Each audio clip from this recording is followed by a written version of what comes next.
SR moral stories. ఏంటి భూపతి, పొద్దు పొద్దున్నే ఎక్కడికో బయలుదేరావు? ఎక్కడికి వెళ్తున్నావేంటి? పొద్దున్నే లేచి చూస్తే ఈ రోజు ఎందుకో భారీ వర్షం పడే సూచనలు కనిపిస్తున్నాయి. అసలే పంట కోతలకి దగ్గర పడింది. ఇప్పుడు ఈ సమయాన పొలంలో నీళ్లు నిలవడం అంత మంచిది కాదు. అవును, నువ్వు చెప్పింది నిజమే భూపతి. కానీ మనం జమీందారులం.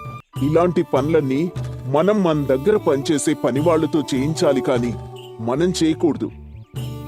ఎవరు చేస్తే ఏంటి వీరయ్యా? ఇప్పుడు ఆ పనివాడికి పని చెప్పి వాడక్కడికి వెళ్లి పని మొదలు పెట్టే సమయానికి వర్షం రావచ్చు. ఎంత పెద్ద జమీందారులమైనా మనం కూడా అప్పుడప్పుడు నడుము ఉంచి పని చెయ్యాలి. నీతో ఇదే పెద్ద పంచాయతీ భూపతి. ఎప్పుడు చూడు పని చేయాలి అని అంటూ ఉంటావు. అసలు మన జమీందారులలో పనిచేసే వ్యక్తి అంటూ ఉన్నది నువ్వే. వీరయ్యా, ఈ తరం పిల్లలందరూ చదువంటూ వెళ్ళిపోతున్నారు. రేపొద్దున మన పనులు, ఈ వ్యవసాయ పనులు అన్నీ చేసే మనుషులందరూ ముసలివాళ్లైపోతారు. వాళ్ల పిల్లలు పట్నంలో కొలువులు చేస్తూ ఉంటారు. అప్పుడు ఈ పనులన్నీ మనమే చేసుకోవాలి. ఎప్పుడో ఏదో అవుతుందని ఇప్పుడు నువ్వు ఇలా భయపడ్డం ఏం బాలేదు భూపతి. వీరయ్య, నీతో ఇలా వాదించడానికి నా దగ్గర సమయం లేదు. అసలే వర్షం పడేలా ఉంది. నేను వెంటనే పొలానికి వెళ్ళాలి అంటూ భూపతి వీరయ్య దగ్గర నుండి పొలానికి వెళ్లి పనిచేస్తూ ఉన్నాడు. కొద్దిసేపటికక్కడికి భూపతి దగ్గర పనిచేసే గోవింద్ అనే అతనొచ్చి, అయ్యా, ఏంటయ్యా మీరు ఎప్పుడూ నాకంటే ముందే వచ్చి పని చేస్తూ ఉంటారు. ఇవన్నీ నేను చేసే పనులయ్యా. అబ్బా, ఇప్పుడే నేను వీరయ్యతో వాదించొచ్చాన్రా. నాకు ఓపిక లేదు కాని పంచుడు. అయ్యా, మీరు తొందరపడి వచ్చారు కానీ ఈ మబ్బులు వర్షం కురవకుండానే వెళ్ళిపోతాయి చూడండి. ఇటువంటివి నేను ఎన్ని చూడలేదు అని గోవింద్ మాట్లాడుతూ ఉండగానే హోరున వర్షం కురవడం మొదలైంది. ఆ వర్షాన్ని చూసి గోవింద్, ఆ, అంటే అయ్యా అది కాదు అంటూ ఏదో చెప్పబోతూ ఉండగా భూపతి అడ్డుపడి, గోవింద్, నువ్వు చెప్పింది నిజమేరా.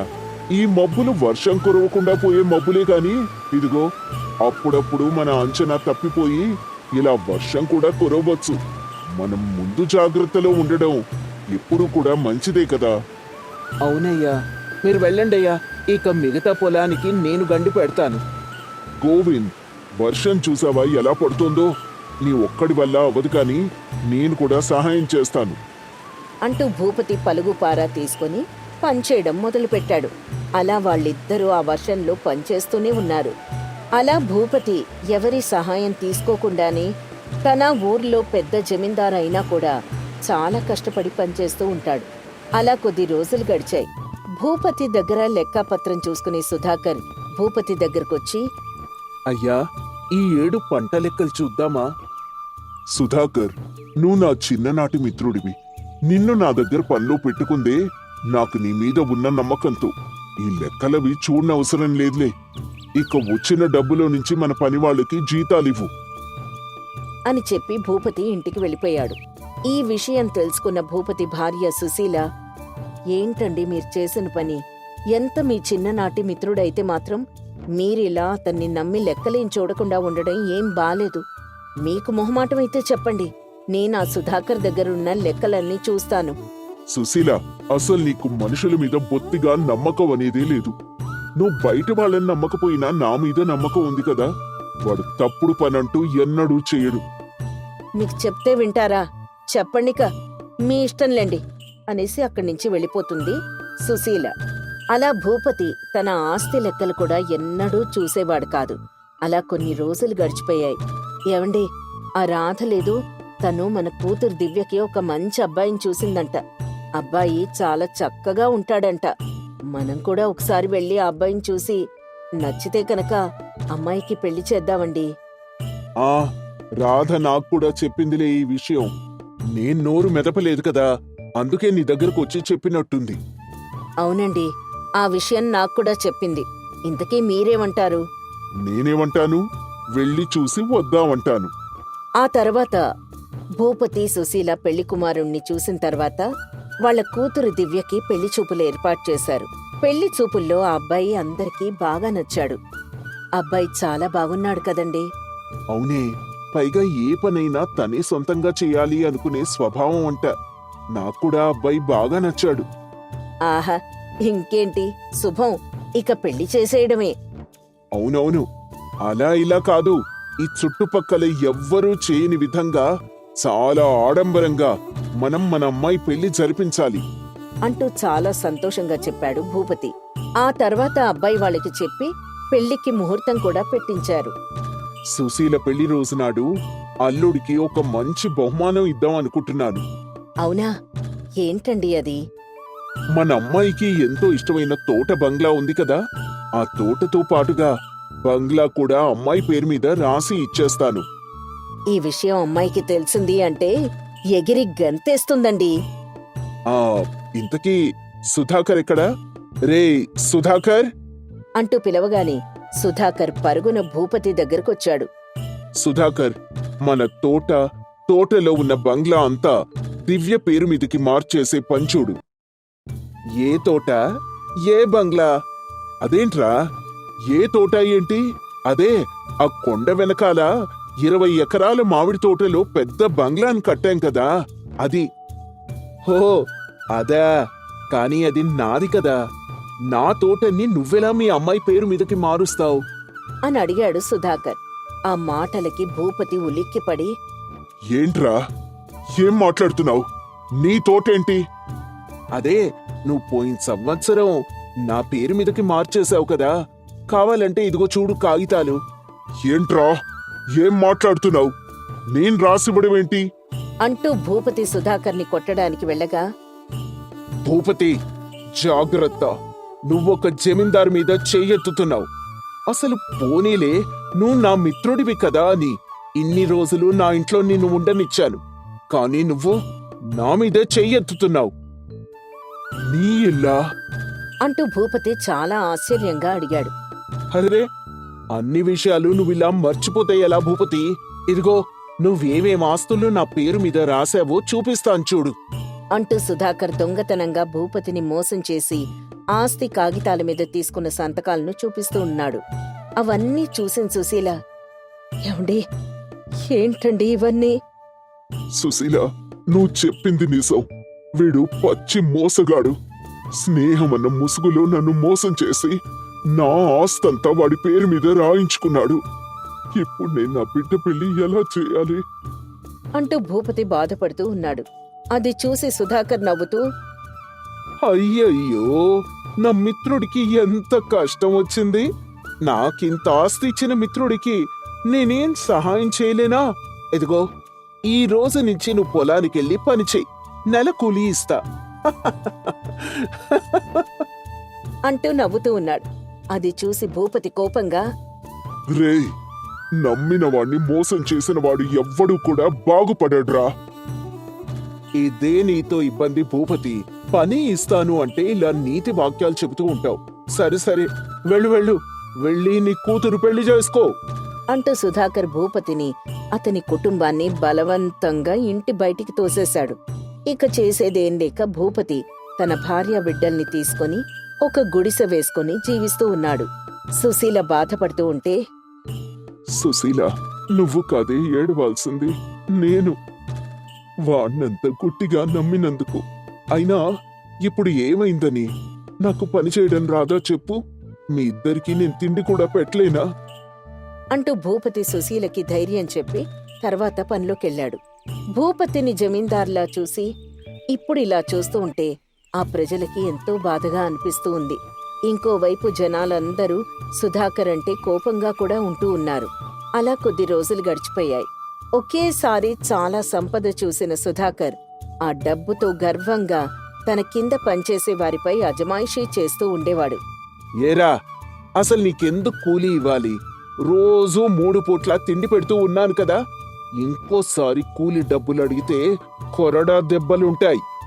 అంటూ సుధాకర్ తన కింద పనిచేసే ఒక్కరిని కూడా మనిషిలా కాకుండా తన బానిసలుగా చూసేవాడు. అలా కొద్ది రోజుల్లోనే ప్రజలందరూ సుధాకర్ దగ్గర పనిచేయడం మానేశారు. పనివాళ్లు లేక పొలాలన్నీ ఎండిపోయాయి. కాపలాదారులు లేక ఎప్పుడు ఏ దొంగొచ్చి తన సొమ్ము కొట్టుకుపోతాడా అని కంటికి నిద్ర కరువైంది. అలా ఒకరోజు కొంతమంది దొంగలొచ్చి ఉన్న ఖజానా అంతా దొంగిలించుకొని తీసుకెళ్లారు. ఇప్పుడు తినడానికేమీ లేక ప్రజలు సుధాకర్ని మనిషిలా కూడా చూడకపోవడంతో చేసిన తప్పు అర్థం చేసుకుని భూపతి దగ్గరికి వెళ్లి క్షమించమని అడిగాడు. దేవలోకంలో ఆనందంగా తిరుగుతూ స్వచ్ఛమైన గాలి పీలుస్తూ ఒక బంగారు ఆవు ఉండేది. ఆ ఆవు స్వేచ్ఛగా విహరిస్తూ దేవకన్యలకి సైతం ఆశీర్వాదం ఇస్తూ ఎంతో సంతోషంగా ఉండేది. బంగారు ఆవు వస్తుంటే అందరూ లేచి నిలబడేవారు. ఒకరోజు అందమైన మంచు కొండల్లో బంగారావు తిరుగుతూ ప్రకృతిని ఆస్వాదిస్తూ ఉంది.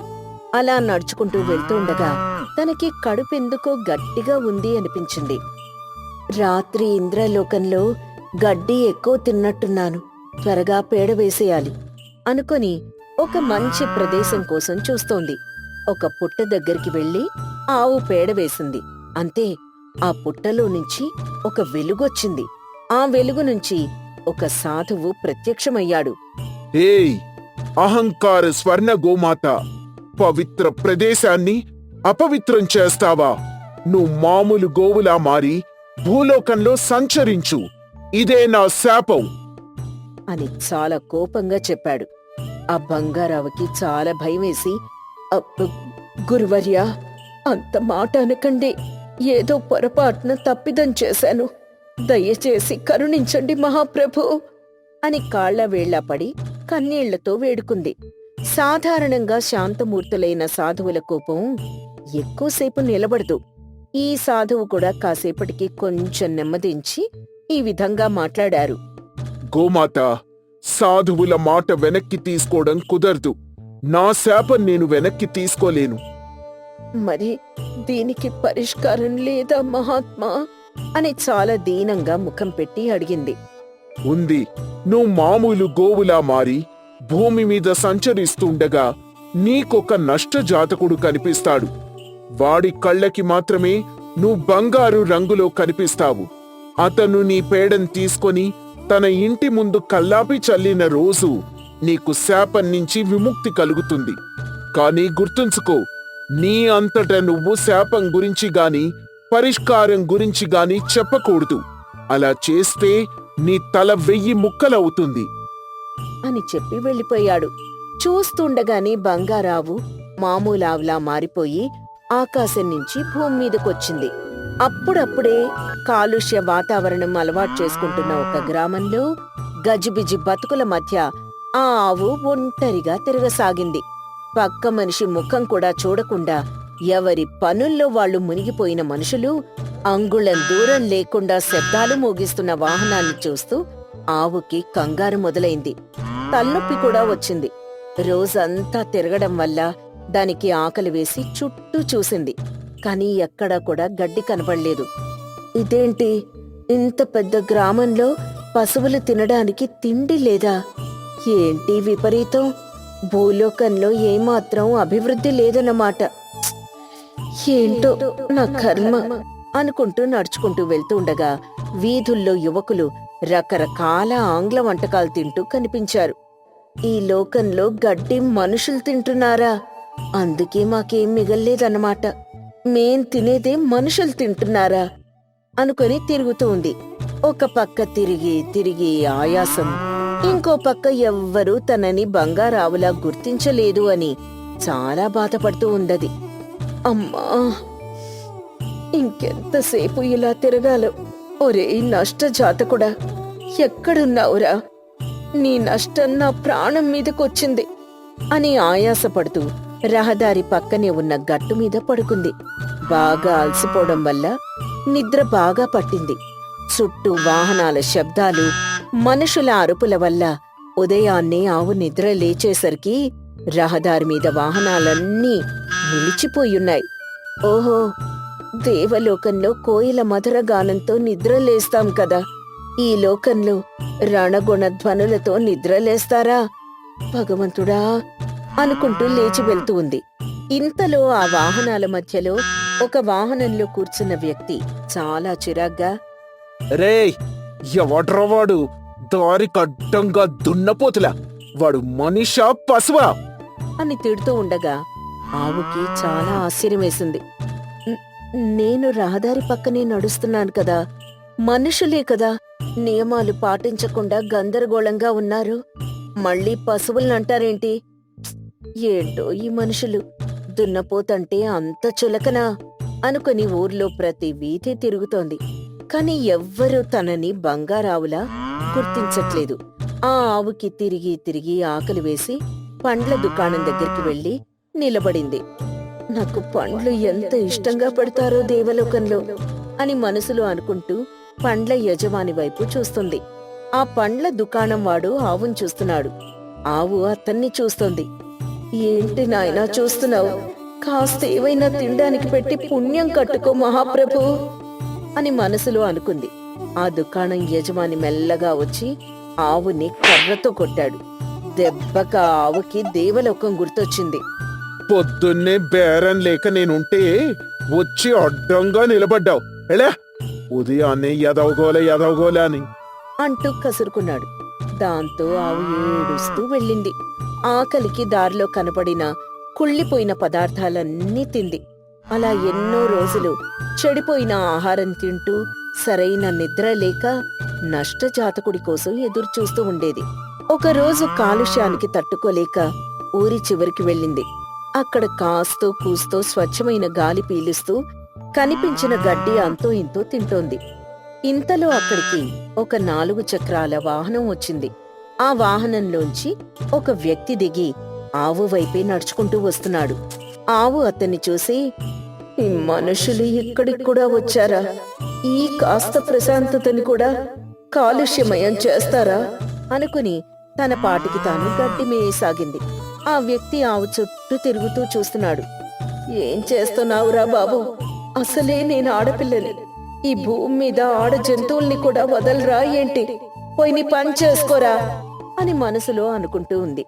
ఆ వ్యక్తి బాగా పరిశీలించి, ఇదేంటిది? బంగారు రంగులో మెరిసిపోతోంది. ఆవులు బంగారు రంగులో కూడా ఉంటాయా? అనగానే అయినా ఇప్పుడు చచ్చేవాణ్ణి. ఏది ఏ రూపంలో ఉంటే నాకెందుకులే, నా చావేదో నేను చస్తాను అనుకుని కొండ ఎక్కడం మొదలుపెట్టాడు. దాంతో ఆవుకి గుండె ఆగినంత పనైంది. వెంటనే గోపాల్ కొండ ఎక్కబోతుంటే బంగారావు అడ్డుపడి అతన్ని కొండ ఎక్కనివ్వకుండా చేస్తోంది. అరే, ఏమైందే నీకు? ఎందుకు నాకు అడ్డుపడుతున్నావు? నేను ఆత్మహత్య చేసుకోవాలి అని విడిపించుకొని కొండ ఎక్కడానికి ప్రయత్నం చేస్తున్నాడు. కాని బంగారావు వదలట్లేదు. గోపాల్కి అడ్డుపడుతూనే ఉంది. చూడు, నేనే పెద్ద కష్టాల్లో ఉన్నాను. ఆ సమస్యలన్నింటికీ ఒకే పరిష్కారం, అది నా చావు. కాబట్టి దయ ఉంచి అడ్డు తప్పుకో. కాని బంగారావు గోపాల్కి దారివ్వలేదు. నిన్నిలా కాది అనుకుని తన చేత్తో ఆవు వీపు మీద కోపంగా గట్టిగా చరిచాడు. ఆ దెబ్బకి బంగారావుకి ఇంద్రుడు గుర్తొచ్చాడు. ఆ దెబ్బ నుంచి తేరుకునే లోపే గోపాల్ కొండ ఎక్కడం మొదలుపెట్టాడు. గోపాల్ వెనక బంగారావు కూడా పరిగెత్తింది. గోపాలిక కొండ మీద నుంచి దూకబోతుండగా, "ఓ మానవా, నీ కష్టాలన్నీ నేను తీరుస్తాను. నువ్వు చనిపోయి నన్ను చంపకు. ఒక్క నిమిషం ఆగు" అని గట్టిగా అరిచింది. అంతే, గోపాల్కి ఆశ్చర్యం వేసి వెనక్కి తిరిగాడు. "భయపడకు, నీ అన్ని సమస్యలకి నా దగ్గర సమాధానముంది. నీవు ఆత్మహత్య ప్రయత్నం విరమిస్తే మనం కూర్చుని మాట్లాడుకుందాం" అని మాట్లాడింది. ఆవు మాట్లాడడంతో గోపాల్కి అది కళ నిజమా అర్థం కాలేదు. నువ్వు మాట్లాడుతున్నావేంటి? నువ్వు దయ్యానివా? "నేను దయ్యం కాదు, భూతం కాదు. నేను మామూలు ఆవునే. నాకు మాట్లాడే వరం ఉంది. ఇంతకీ నీకొచ్చిన కష్టమేంటి?"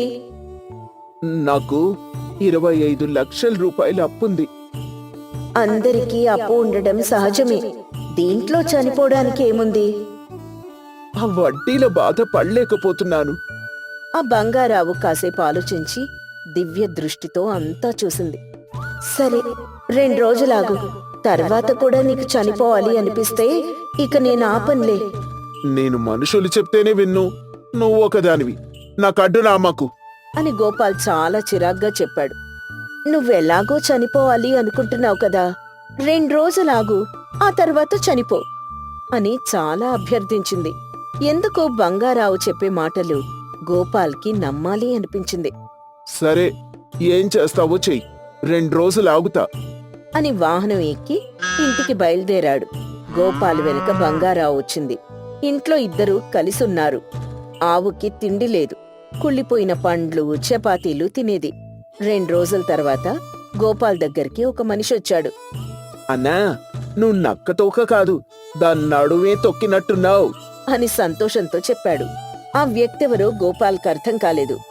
ఏంటన్నా, నేనెవరూ అర్థం కాలేదా? నేనన్నా లాటరీ అమ్మే సీనుగాణ్ణి. 10 రోజుల క్రితం నువ్వు కొన్న లాటరీ టికెట్కి ₹1 కోటి లాటరీ తగిలింది. అనగానే గోపాల్కొక్క నిమిషం ఏమీ అర్థం కాలేదు. ఆ సంతోషం నుంచి తేరుకోగానే పరిగెత్తుకుంటూ వెళ్లి ఆవుని కౌగిలించుకున్నాడు. తర్వాత ఆ లాటరీ డబ్బులు తీసుకుని అప్పులన్నీ తీర్చేశాడు.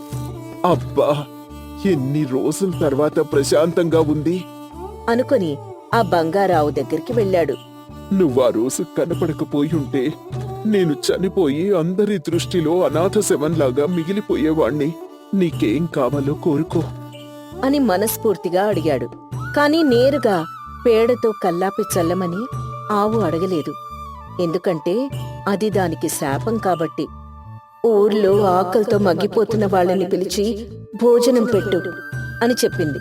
అందర్నీ పిలుద్దాం, రేపిల్లంతా శుభ్రం చేసి ఖచ్చితంగా భోజనాలు పెడదాం అని ఆనందంగా చెప్పాడు గోపాల్.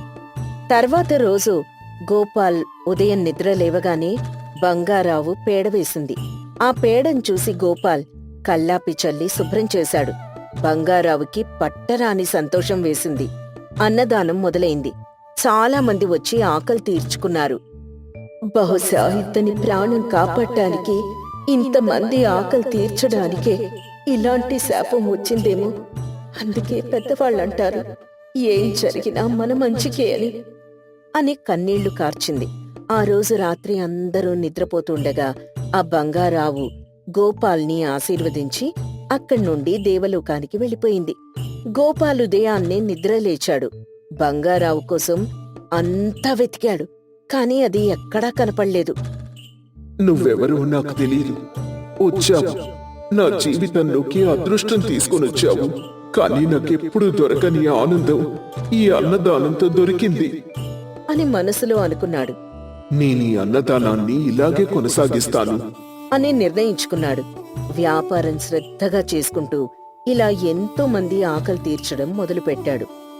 శాపంతో భూమిదికి వచ్చిన బంగారావు ఎంతో మంది జీవితాల్లోకి అదృష్టాన్ని తీసుకొచ్చి మౌనంగా వెళ్ళిపోయింది.